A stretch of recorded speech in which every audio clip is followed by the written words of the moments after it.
Chapter 1. A Strange Man.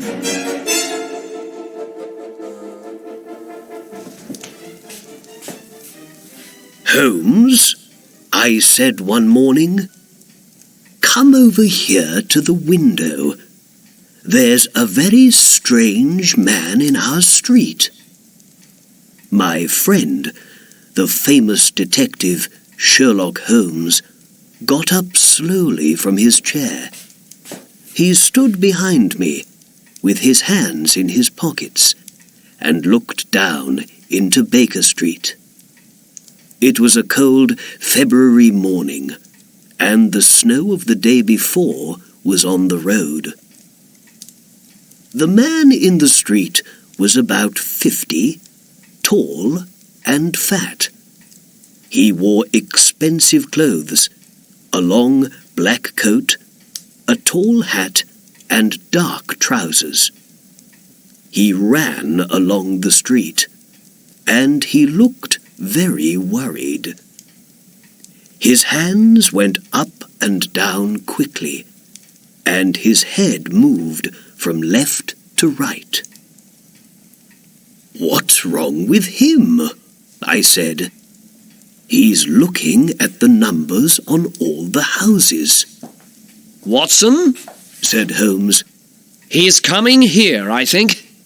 "Here?" I asked. "Yes," said Holmes. "He's very unhappy about something, and he wants my help." Just then, the man stopped at our front door. "There. I told you, Watson," said Holmes with a smile. "He's here to see me." Not long after that, the maid brought the man up to our room. Soon he stood in front of us.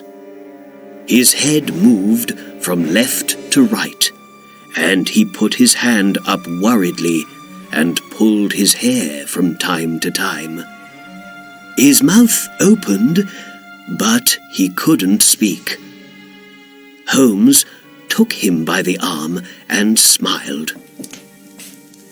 "Please sit down," he said, and he took him across the room to one of the chairs and sat down next to him.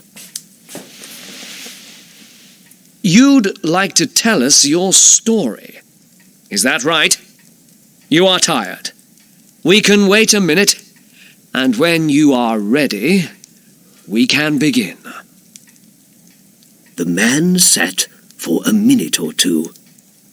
Holmes and I waited quietly.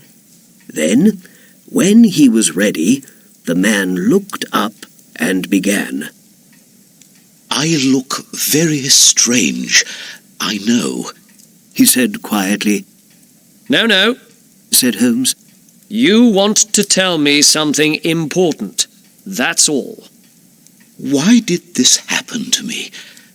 It's the worst thing, the very worst," said the stranger. "Please tell me your name, sir, and then you can tell me your story," said Holmes. "Perhaps you know my name," said our visitor slowly. "I am Alexander Holder, of the Holder and Stevenson Bank of Threadneedle Street." "Ah, yes," said Holmes. "One of the oldest banks in London." "I'm sorry, sir," said Holder. "They told me about you and said you must speak to Sherlock Holmes. He can help you. I came to see you at once. I ran from Baker Street Station to get here more quickly. It looked strange, I know, because I don't usually go running. Thank you for waiting. I am ready now to begin." Holder then started to tell us his story. "Yesterday morning, I was in my office at the bank when a man came to see me. When I saw him, I was very surprised. He was a very famous man. I'm sorry, but I can't tell you his name, because he's one of the British royal family. Mr. Holder, He said, people come to you to borrow money, I hear.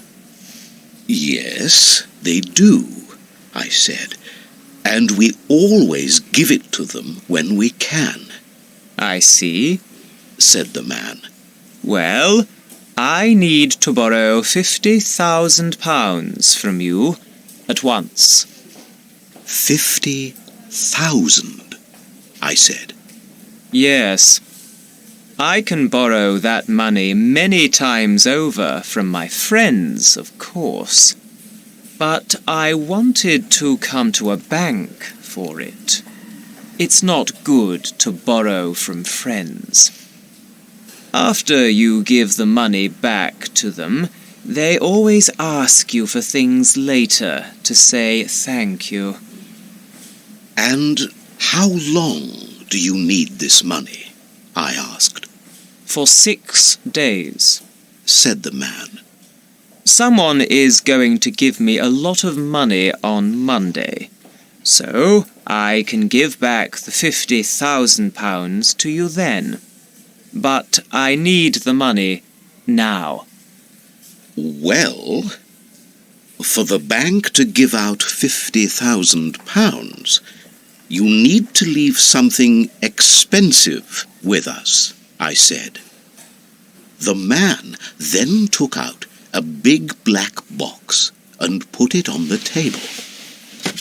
I was very surprised when he opened it. Do you know the Emerald Crown? He said. It's one of the most famous crowns in England, I answered. Well, this man took the emerald crown out of the box. It's gold, with 39 large emeralds, all of the most beautiful green colour. He told me, Please be very careful with it, and don't take it away from the bank. He also said, Please don't tell any of your friends or family about it. he was afraid of a scandal for the royal family, I think. Well, I gave the man the £50,000. He thanked me and quickly left the bank. He's going to come back on Monday morning for the crown. But then I started to feel worried. One night last week, somebody went into a bank not far from us in Threadneedle Street and took £100,000 from the building.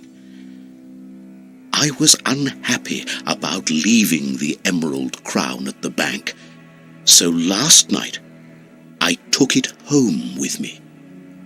I left work at about 6 o'clock.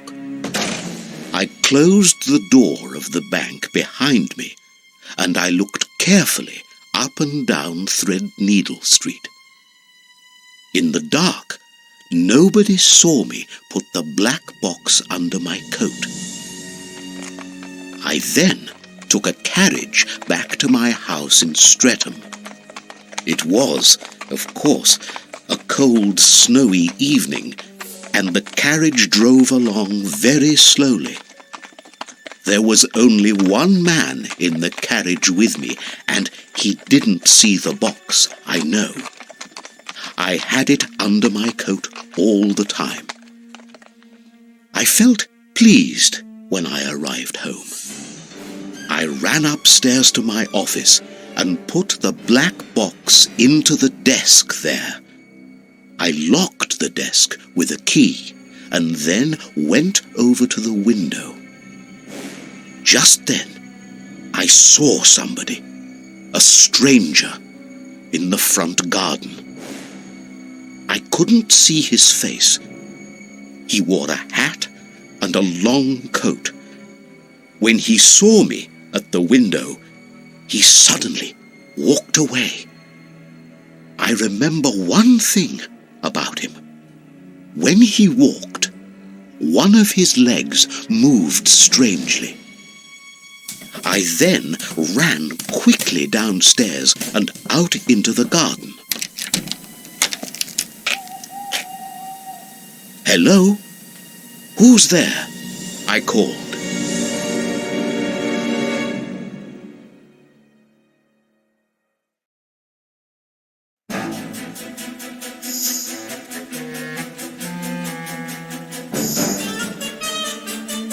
Chapter 2. Holder's Story.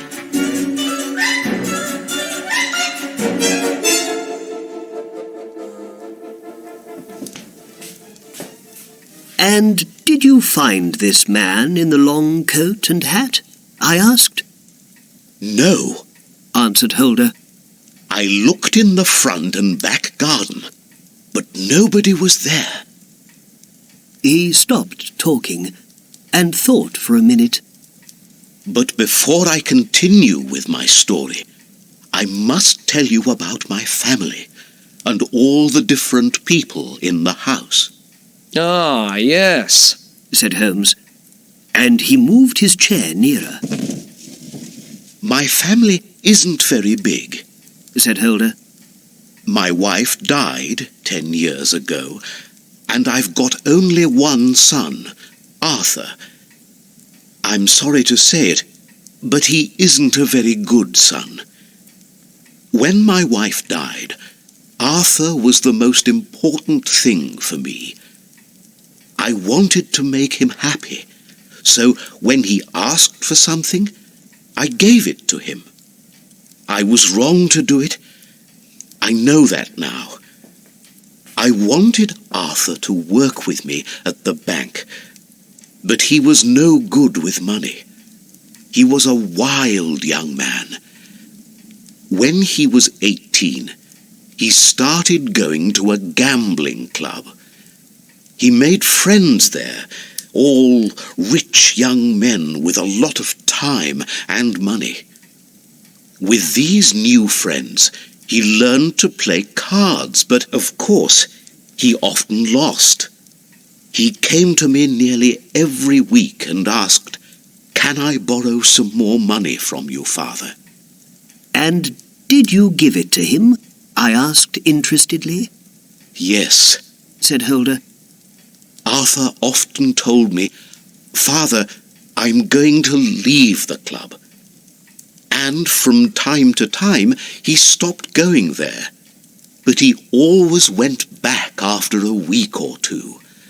There was one friend at the club with a lot of power over Arthur, an older man, Burnwell." Burnwell? asked Holmes. "Yes, Sir George Burnwell. Do you know him?" I know his name, I think, said Holmes. He looked quickly over at me. "When Burnwell first came to our house, I liked him," continued Holder. "He's a tall, handsome man. When he walks into a room, everybody looks at him.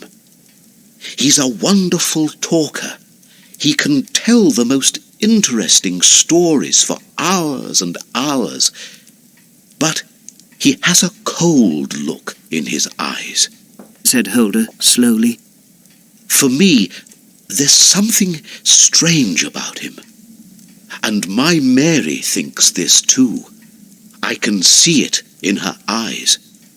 "Who's Mary?" I asked. "Mary is my niece," said Holder. "When my brother died 5 years ago, she came to live with us. She's a wonderful girl," continued Holder. "and she does everything for me at home. I call her my right hand, you know." Holder looked out of the window and smiled, but the smile suddenly left his face. Only one thing makes me unhappy, said Holder. Arthur loves Mary very much. Last year he asked Mary to marry him, but she said no. I feel very sorry about this, because Arthur needs a good wife, and Mary is the most wonderful girl. Holder stopped talking, and then, after a minute or two, began again. Now, where was I? He asked. Ah, yes. Of course, there are the maids in the house, too. There are 3 of them, good young girls, and all of them started with me a number of years ago. And then there's Lucy, our most important maid. She came to us 2 months ago. We're very happy with her, but the only thing is... What's that? I asked. She's very beautiful, and she has many admirers. Sometimes they come to the kitchen door in the evening. Holder then stopped. Well, that's everybody at home, I think. And what about yesterday evening? Asked Holmes. Oh, yes, my story, said Holder. When I came back into the house, it was time for dinner, and after dinner, Lucy brought in some coffee for Arthur, Mary, and me. Over coffee, I told Arthur and Mary all about the Emerald Crown. Lucy was out of the room at this time, I think, but I'm not sure. Arthur and Mary were very surprised when I said, "The famous crown is upstairs in my desk." Of course, they wanted to see it, but I said no. Arthur was very worried about house thieves, but I told him everything's all right because there's a good lock on the desk. But he laughed and said, "Any key opens that desk. I opened it with the key to the attic when I was a child." I didn't listen much to Arthur, said Holder. He often talks wildly about things, and by this time I was tired, so I went upstairs to bed. After about 10 minutes, Arthur came to my room. He asked, "Can I borrow some money, Father? I need £200 this time to give back to my friends at the gambling club." I felt very angry. He wanted money for the 2nd time in a week. When I said no, he started to cry. He then walked slowly to the door and closed it angrily behind him.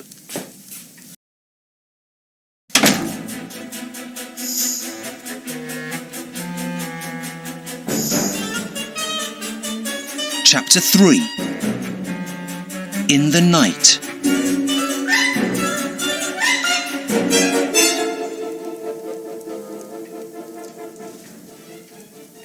Holmes sat back in his chair.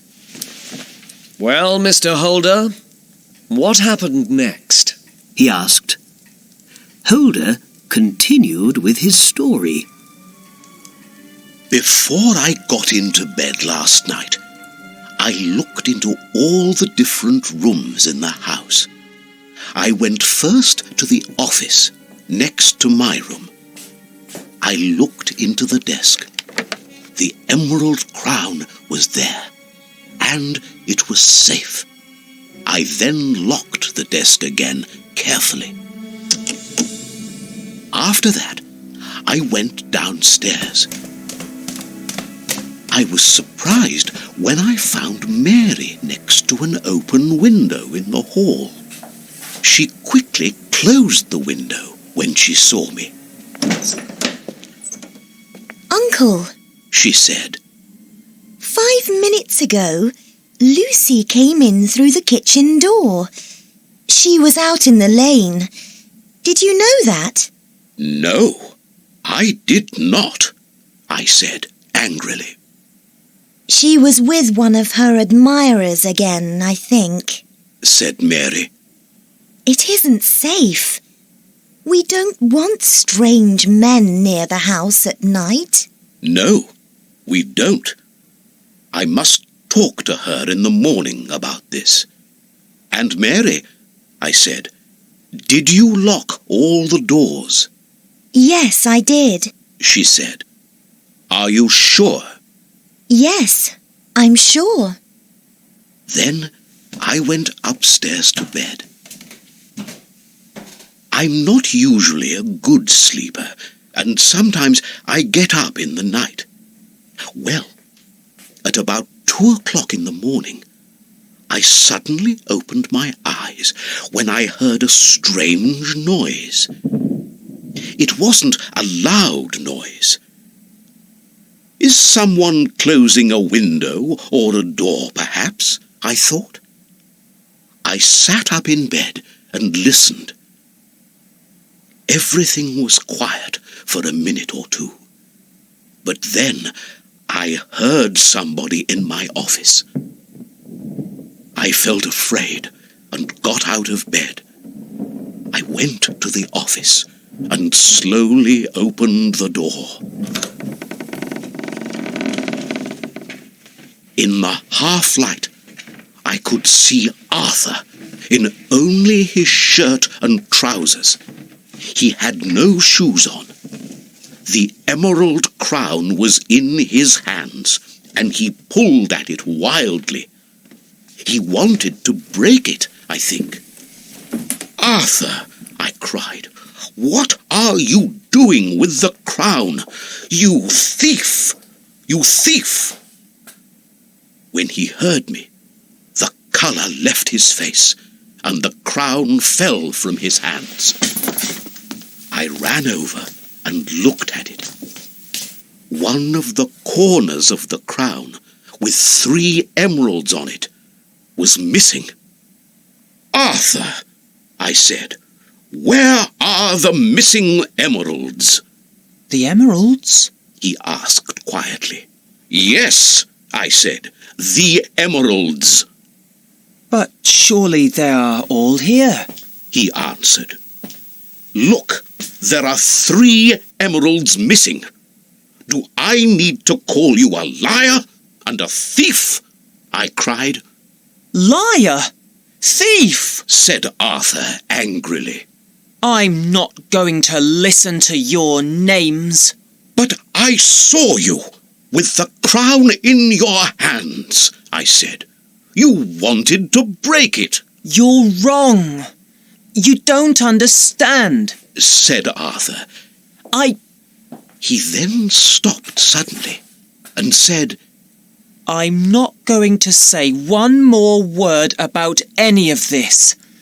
I'm going to leave the house in the morning and never come back. You're going to leave this house in the hands of the police? I cried. Call the police then, said Arthur. It doesn't matter to me. By this time, everybody in the house was out of bed. Mary ran into the room. When she saw the crown and Arthur's face, she understood everything. With a cry, she fell suddenly into a chair. I called for one of the maids and told her, "Get the police."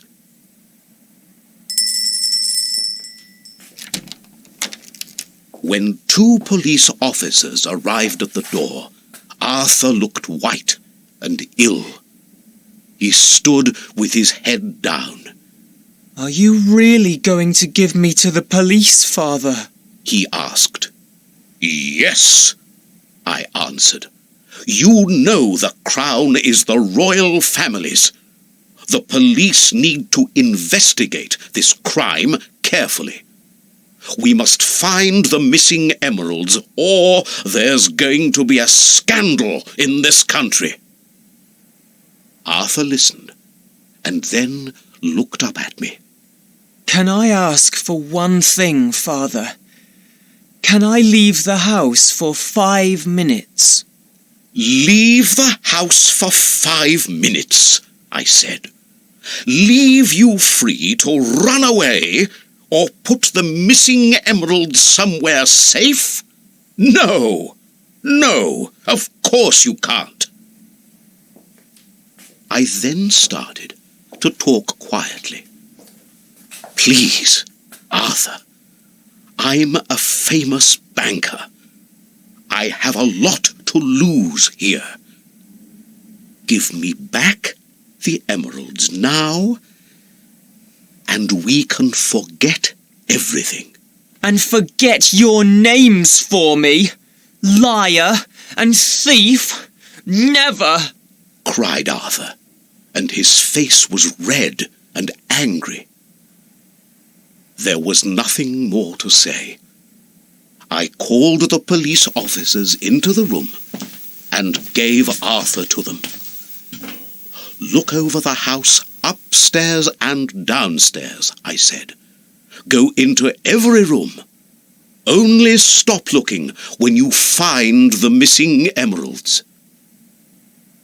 The police were in the house for hours, but they found nothing. And Arthur, he didn't open his mouth again. He didn't say a word. He sat there with his head in his hands. Early this morning, the police took Arthur away. I went with him and then talked to the head officer at the police station. He couldn't understand the case. He gave me your name and address, and so I came quickly here to Baker Street. I badly need your help, Mr. Holmes. Last night, I lost everything. The emeralds, my son, and my good name. You must help me to get them back.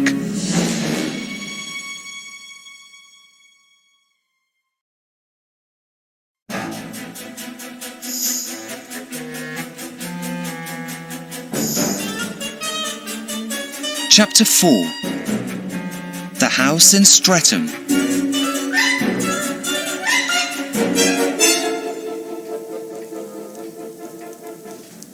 Holder sat and closed his eyes.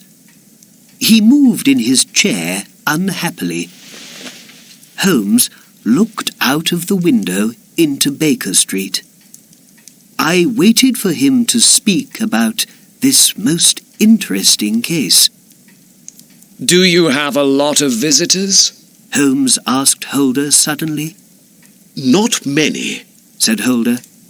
Stevenson from the bank comes to the house sometimes, and there's Arthur's friend, Sir George Burnwell. And do you go out often? Asked Holmes. Arthur does, Said Holder. but Mary and I stay at home. And is Mary worried about the case? Asked Holmes. Yes, Said Holder. she didn't sleep at all last night. Holmes moved nearer to Holder. But is your son really guilty? How can you be sure of it? He asked. I saw him with the crown in his hands. Said Holder. That looks bad, it's true. Said Holmes. But the young man is innocent, I believe. Innocent? Said Holder. Then why did he have the crown? And why did he say nothing? His silence is very interesting. Said Holmes.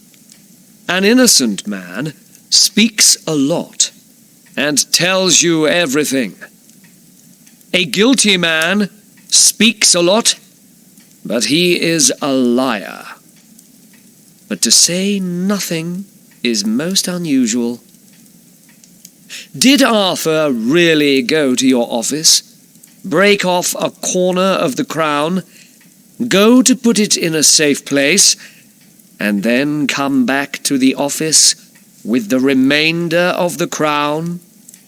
I can't believe it. But then, what really happened last night? asked Holder. Well, let's go to your house in Streatham now, said Holmes. and perhaps we can find the answer to that question. Come along too, Watson. I was, of course, happy to go with them to investigate this strange case.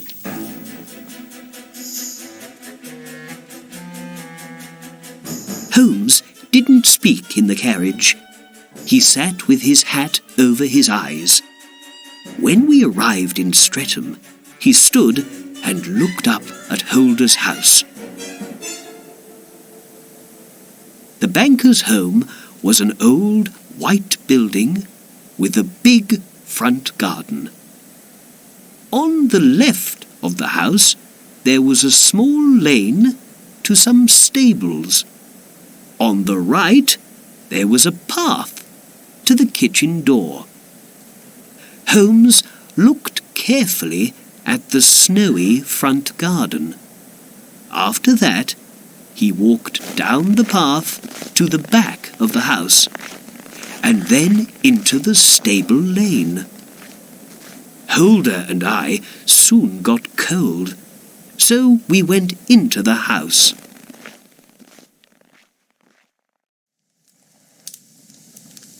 We waited in silence in the warm room. Suddenly, a young woman came in. She had dark hair and big brown eyes. But her face was deadly white, and the whites of her eyes were red. Uncle, She said, is Arthur going to be free soon? Please say yes. No, Mary. He must stay in the hands of the police for now. answered Holder, But he's innocent. I'm sure of it. said Mary. Then why does he continue with his silence? Perhaps he's angry because you called him a thief and didn't believe him. said Mary. Holder then looked over at me. Mary, there is a detective here to investigate the crime. This man here? asked Mary.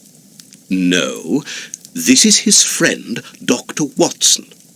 The detective is in the stable lane. The stable lane?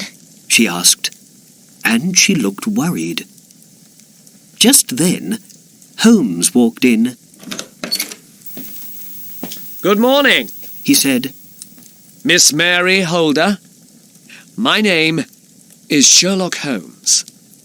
I'd like to ask you one or two questions. Holmes and Mary sat at a table. Did you hear any noises last night? asked Holmes, No, said Mary. nothing at all. And did you close all the windows? asked Holmes, Yes, I did. said Mary. Now you have a maid, Lucy. Is that right? Yes, said Mary. and you need to know something about her. She heard us talk about the crown at dinner, I believe. I see. said Holmes. And did Lucy meet her admirer at the kitchen door last night? Yes, when I went to lock the door, Lucy came in. I saw a man behind her in the dark. It was Francis Prosper, the greengrocer. When we buy things in his shop, he brings them up to the house, and he likes to meet Lucy. Does he have a false leg? asked Holmes. Mary looked afraid. Yes. How did you know that? she asked. Then she smiled. You're a very good detective, Mr. Holmes. Holmes looked back at Mary, but there was no smile on his face. I need to see the downstairs windows, said the detective. He went and looked carefully at the window in the hall nearest the stable lane. Well, well, he said quietly. Now, Mr. Holder, Watson, let's go upstairs to the office. In the office, Holmes went to the desk. Which key did the thief open the desk with? He asked. The key to the attic, said Holder. You know, Arthur talked about it at dinner. I remember, said Holmes. And here is the famous emerald crown, said Holder.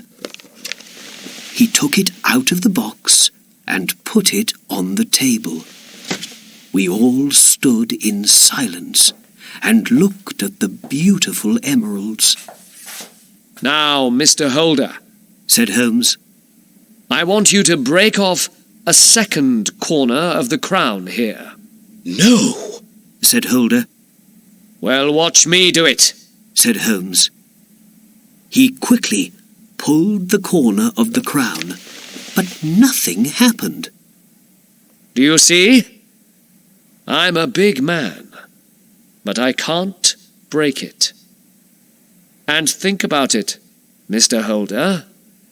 When gold breaks, it makes a loud noise. Did you hear a loud noise last night? No, said Holder. No, I didn't. Good. That's all then, said Holmes. But where are the missing emeralds? Asked Holder. And what's going to happen to Arthur? I can't say now, said Holmes. But what really happened last night? Please tell me. Come to my house tomorrow between 9 and 10. Perhaps I can tell you then. Goodbye.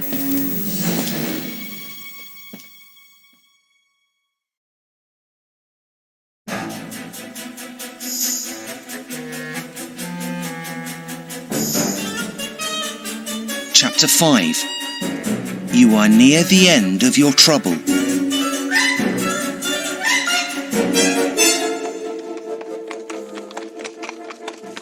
Holmes and I took a carriage back to Baker Street. He talked about the weather, but, of course, I wanted to know more about the case.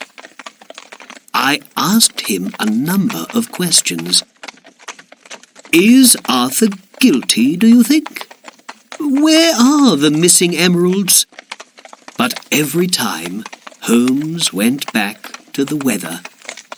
So I stopped asking my questions and looked out of the window. It was 3 o'clock when we arrived at Baker Street.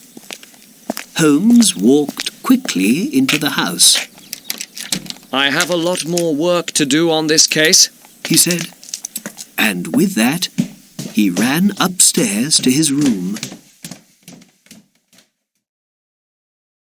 After some minutes, he came downstairs in an old coat, a black hat, and some dirty brown shoes. He looked in the hall mirror. What do you think, Watson? He asked.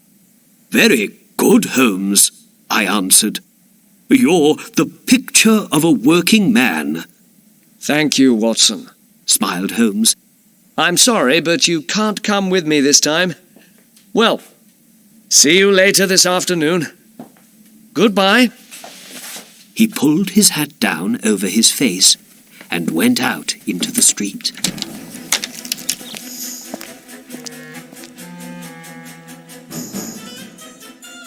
It was nearly 6 o'clock when Holmes came back.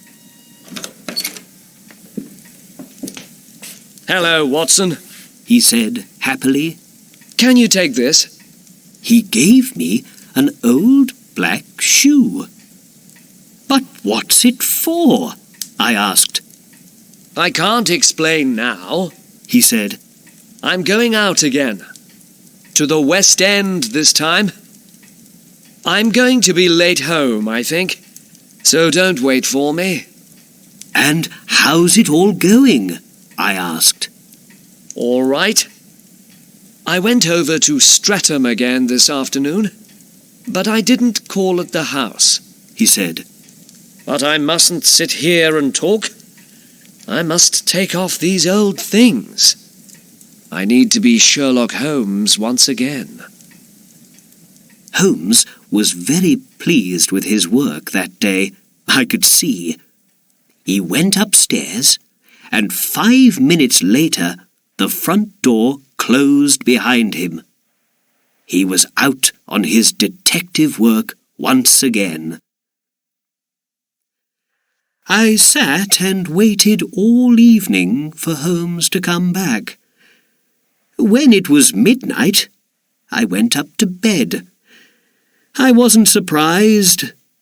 Holmes was often out late. When he investigated a case, he was sometimes away for days and nights. What time did he come in? I don't know, but he was there at breakfast. He had a coffee in one hand and a big smile on his face. Good morning, Watson, he said. Sorry to start breakfast without you, but Holder is coming here at 9. You remember that, surely? But it's after 9 now, I answered. And I heard someone at the front door a short time ago. Just then, the maid brought in our friend, Mr. Holder. He walked slowly into the room. I pulled out a chair for him, and he fell into it. I was very surprised when I saw him. His hair was whiter than before, and his face looked very tired. Why is this happening to me? He asked. Only 2 days ago, I was a happy man. Now everything in my world looks black. This morning, one more terrible thing happened in my house. My niece, Mary, left me.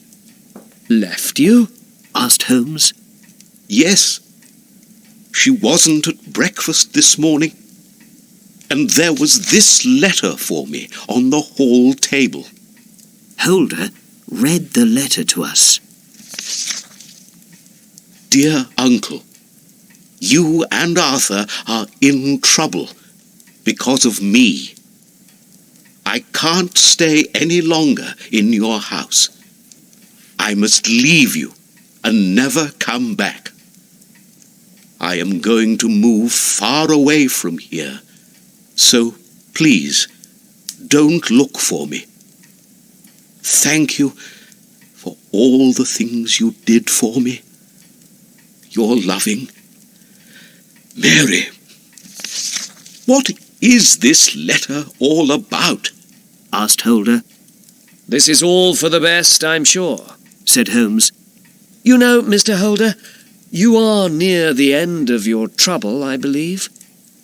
Do you know something about the emeralds, Mr. Holmes? Asked Holder. Perhaps, said Holmes. Is £3,000 a lot to get the emeralds back, do you think? No, said Holder. 3,000 is nothing. Well, write me a cheque for £3,000 then, said Holmes. Holder wrote the cheque and gave it to Holmes. The detective suddenly took out the missing corner of the crown from his pocket. You have it, shouted Holder. Yes, I do. And now you need to do one more thing for somebody, said Holmes. And what's that? asked Holder. You need to say sorry to your son, Arthur, said Holmes. Is he innocent, then? asked Holder. I told you this yesterday, said Holmes. and I say it again today. Are you sure of it now? asked Holder. Yes, I am, said Holmes. Then let's go and tell Arthur at once. It's all right. He knows. said Holmes. When I learned the truth, I went to talk to him. I told him my story, and he said, "You're right, Mr. Holmes." Well, Holmes, cried Holder. so what really happened on that terrible night? You must tell me now.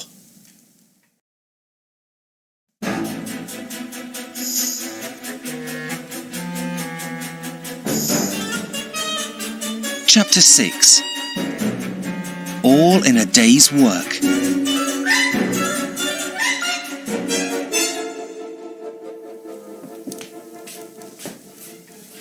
Mr. Holder, before I explain things, said Holmes. I must tell you something. It's not going to be easy for me to say it, and it's not going to be easy for you to hear it. Your niece, Mary, and Sir George Burnwell are lovers. Yesterday she ran away with him. My Mary, said Holder. I don't believe you. It isn't true. I'm sorry, but it is, said Holmes. When Burnwell first visited your house, you didn't know much about him. But he is one of the worst men in England, a liar and a thief. He lost all his money years ago in the gambling clubs of London. Mary loved this handsome man. She met him every night at the window by the stable lane. Mary knew nothing of men, and she was soon under his terrible power. On the night of the crime, continued Holmes, Mary met Burnwell by the window and told him about the Emerald Crown. Burnwell thought, I can get a lot of money for this crown. So he asked Mary, "Can you bring it to me later this evening?" And she said, "Yes." When you came downstairs, Mary stopped speaking to Burnwell and quickly closed the window. She then told you about Lucy meeting her admirer. That was the truth, of course, but it happened earlier. Arthur went to bed after his angry talk with you. He slept badly and got up in the night when he heard a noise. He looked out of his door and saw Mary go into your office. She came out with the crown and took it downstairs. Arthur went after her and saw more. Downstairs, Mary gave the crown to somebody through the open stable lane window. After that, she went back to her room. Arthur loved Mary, and he didn't want people to know about her crime. But he needed to get the crown back. So he dressed quickly and went downstairs. He jumped out of the window without any shoes on and ran after a man in the stable lane. It was, of course, our friend Burnwell. Arthur pulled Burnwell down into the snow. Then he hit Burnwell above the eye. The men pulled at the crown between them. Suddenly, something broke, and the crown was in Arthur's hands. He went back into the house, closed the window behind him, and ran upstairs to your office. The crown was twisted, he could see, and he wanted to put it right. And then, Mr. Holder, you came in, said Holmes. Yes, cried Holder unhappily. I saw Arthur pull wildly at the crown with his hands. Now, I understand. You then made Arthur angry. You called him a liar and a thief, and he couldn't explain. He didn't want you to know about Mary's crime. And Mary fell down when she saw the crown, said Holder. Now I understand that too. And Arthur asked, "Can I go out for 5 minutes?" That was because he wanted to look for the missing emeralds. Holder looked unhappy. Oh, Mr. Holmes, I was very wrong about my son. But how did you learn all this? Well, said Holmes, the snow was a big help to me. Remember when I went out and looked at the garden at your house? Yes, said Holder. I could see much of the story of that terrible night in the snow, he explained. When I walked up the path, I saw footprints near the kitchen door. They were the footprints of a young woman and a man with a false leg. Ah, yes. Lucy and Francis Prosper, said Holder. And was he the man in the garden on the night when I came back home with the crown? Yes, that was Prosper. He came to meet your new maid, Lucy, said Holmes. He then explained more about the case. There were 2 sets of footprints in the snow in the stable lane. The first set was of a man in big shoes. These footprints were next to the stable lane window, and the man waited there for a long time, I could see. The footprints then went down the lane to a tree. The second set of footprints was of a man with no shoes. They came from the window out into the lane. They too went down to the tree. In the snow, I could see the story of a fight between the 2 men. I found some blood there.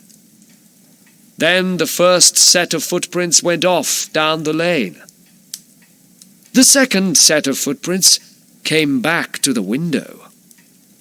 You remember when, in your house, I looked carefully at the window by the lane?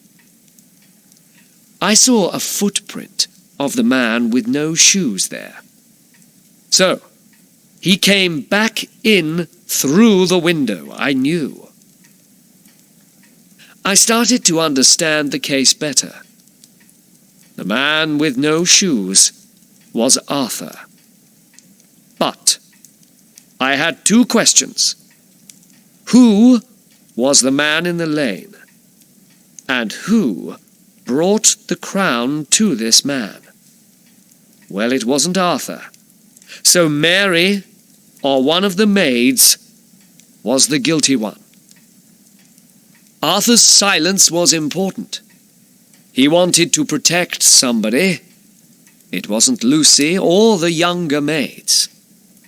It was Mary, because he loved her. But who helped Mary with the crime?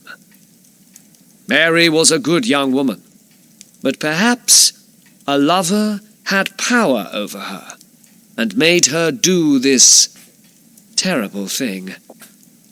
So, who was her lover? Only 1 or 2 visitors came to your house, you said. One of those was Burnwell. My friends told me about him some years ago. He had a bad name with women then, and he has a worse name with women now. But was Burnwell really the thief? I wanted to be sure. So, after my visit to your house yesterday, I went home and put on an old working man's coat. I then visited Burnwell's house and spoke to his maid. She told me some interesting things, and I soon learnt about a cut over Burnwell's eye. I also told the maid, I don't have any money, but I need some new shoes. She felt sorry for me and gave me some of Burnwell's old shoes. I then went back to your house with one of the shoes. I was very pleased when it fitted the footprint in the snow. After that, I came back to Baker Street, put on my usual coat, and went over to Burnwell's house again. I badly wanted the emeralds back, but I didn't want any scandal for the royal family.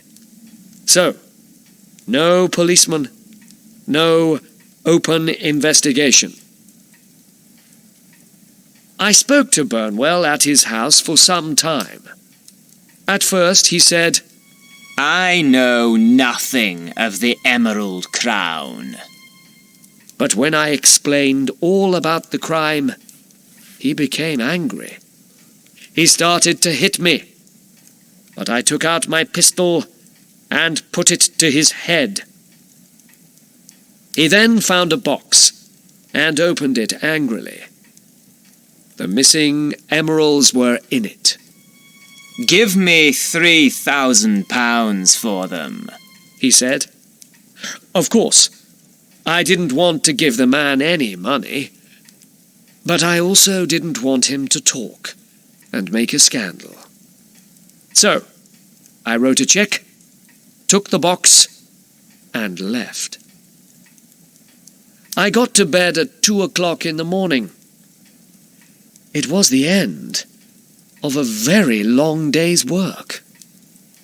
A day when you stopped a terrible scandal from happening, said Holder. I can't find words to thank you. And he stood up to go. Now, I must find my son and say sorry for not believing him. Goodbye, Mr. Holmes, Dr. Watson. And with that, he left.